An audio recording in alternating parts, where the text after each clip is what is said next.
Iron Lung has come and gone from theaters, cementing itself as not only a huge landmark for online creators, but also just independent filmmaking as a whole. Plenty of people online, including myself, have praised the film in terms of how one person is able to break through into an industry dominated by billion-dollar companies. But the landmarks this film made goes way farther and is way more complicated than one TikTok short can encapsulate. So buckle your seatbelts, because I'm going to take you throughout the entire process of how Markiplier made Iron Lung.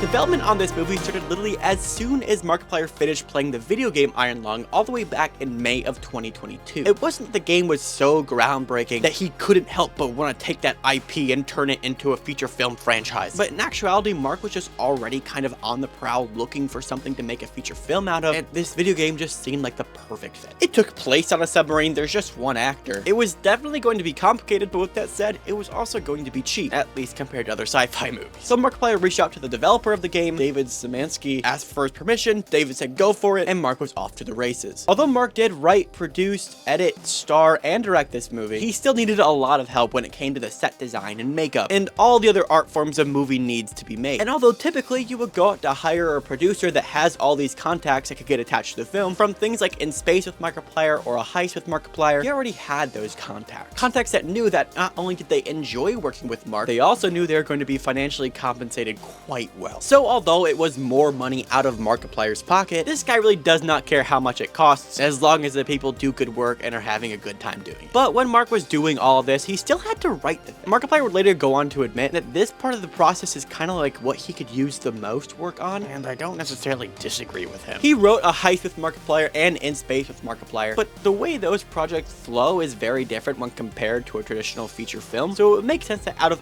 everything, his skill that would be the least developed is writing. But every time he would finish a draft, he would send it over to David to make sure it still like fit the canon of this universe, and once they were finished with the script, they went on to figuring out how they were going to make the submarine. Their initial plan was actually to like put the submarine just like on tires, and then they like kind of floated the idea, pun intended, to put the entire set in a pool of water, you know, to kind of give the impression of it floating around. But both tires and a pool are extremely unpredictable, so instead, you know, they chose to go the most expensive route possible and mounted the submarine on a 6-axle motion control rig called the NACMO that literally held up the entire set and can move it in whatever way imaginable. This way, when filming, every set is repeatable to the exact movement. There is an operator that could do whatever you want, and although it would cost to film a pretty penny, $25,000 a day, it was a pretty penny Markiplier was more than willing to spend. And with the script finished, the crew locked down, and the set ready to go, Iron Lung headed into production.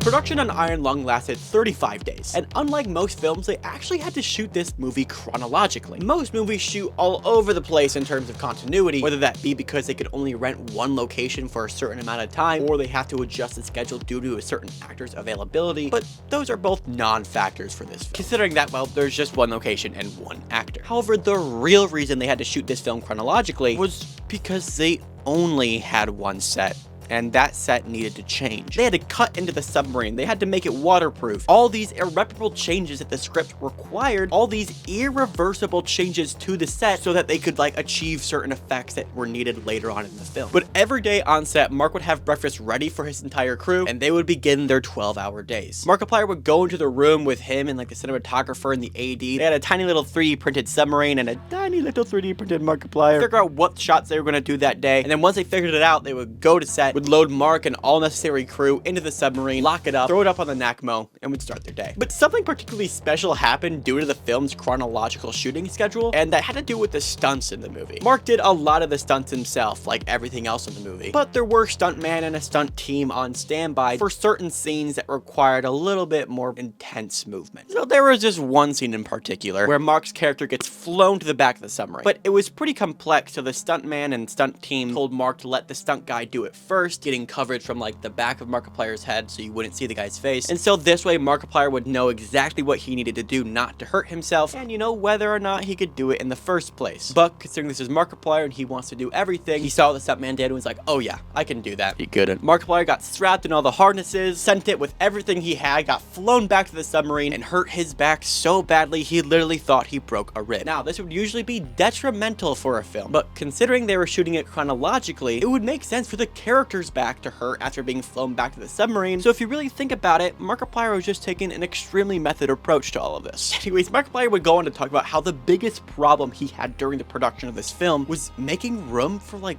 being a good actor. With having to consult with all different compartments and making sure everything was on schedule, very little time was allotted for him to actually like learn his lines and feel comfortable living inside his character, which is certainly a problem. And he has gone to say that in future projects, he probably won't be acting as much and just focus more on directing, because like when you're wearing so many hats, what can you expect? But on set, the production used upwards of 80,000 gallons of fake blood, which, just to be clear, is a record-breaking amount of blood. And they had so much of it and it stood around for so long that it got so nasty and even put Markiplier in the hospital, because apparently if you stay submerged in fake blood for too long and got your eyes open, according to Markiplier, they can melt out of your head.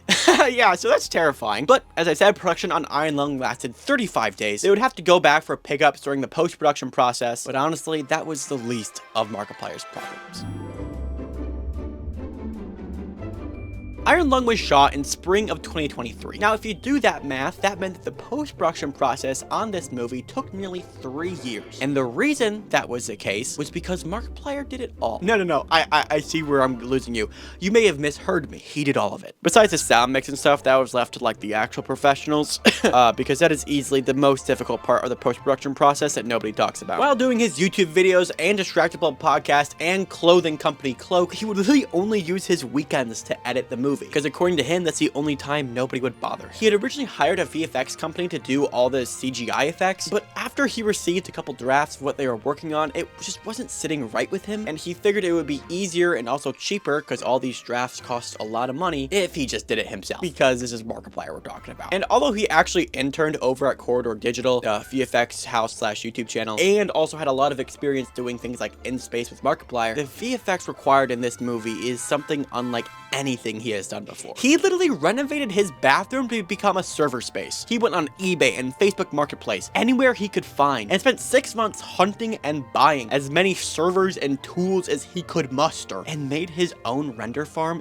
in his bathroom. And yeah, he learned a lot about the process and certainly saved a lot of money, especially because he is a perfectionist, and if he did it the traditional way, there would be like 80 drafts. But this all just goes to prove the normal feature film pipeline has put these roadblocks in place to make it impossible for people like Markiplier to achieve what he achieved. Markiplier had the money, he had the time, which led him to do things that people in this business originally thought impossible. And although it took a lot of time and Markiplier had to use a lot of new and creative ways to get this movie exactly the way he needed it, then came distribution. Normally a movie of this size would be shopped around, maybe put in a couple festivals where distribution companies could buy out rights to the film. Markiplier did not want to sell this movie. He wanted to retain all rights to the film. So instead he went the super indie route. Markiplier teamed up with Centurion Films, which is not a distributor in the typical sense, like now your A24 or Neon, but instead just kind of functioned as a communicator between Mark's team and like small independent theater chains, so like not your AMC, Cinemarks, or Regals. Now, to put in perspective how small this company actually is and how unaware they were of the monster that this movie was, the first offer they gave to Markiplier was to have Iron Lung premiere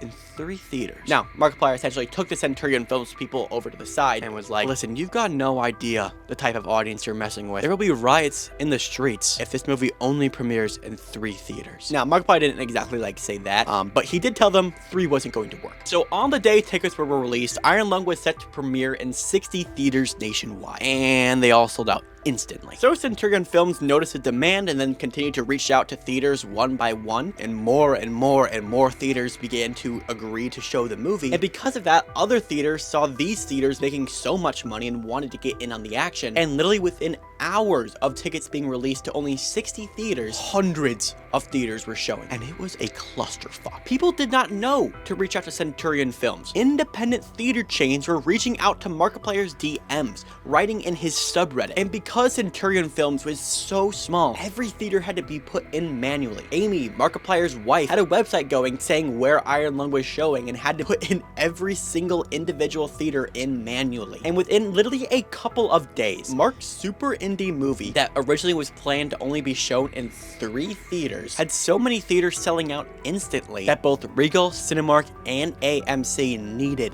to show Iron Lung in their theaters. A movie that was literally made in a YouTuber's bedroom or bathroom, if you will. And after the film's entire theatrical run, it made a total of $50 million on a $4 million budget. And because of Markiplier's direct connection to theaters, he got a 50-50 split of the revenue. And then let's say after roughly getting like $25 million, because Markiplier is Markiplier, he gave every person in his crew a bonus. And what that bonus was quite literally just doubling whatever salary they were paid. And after all that, who knows how much money Markiplier had left over, but honestly, that was never the goal. Because if making money on this movie was his end-all be-all, it simply would never have been made in the first place. Because this is what happens when you have somebody with passion and too much money to know what to do with. You make headway in the industry, you get studio heads begging you on their knees, asking how you were able to get something like this done, and you inspire a whole new generation of filmmakers by showing them that anything is possible. It is amazing that a film of this size was able to have such a successful run, and with other things like the Backrooms, of which I am sure will have a great theatrical run, Hollywood is taking note of these creators making headway in this space, and it is so exciting. If you stuck around all the way to the end of the video,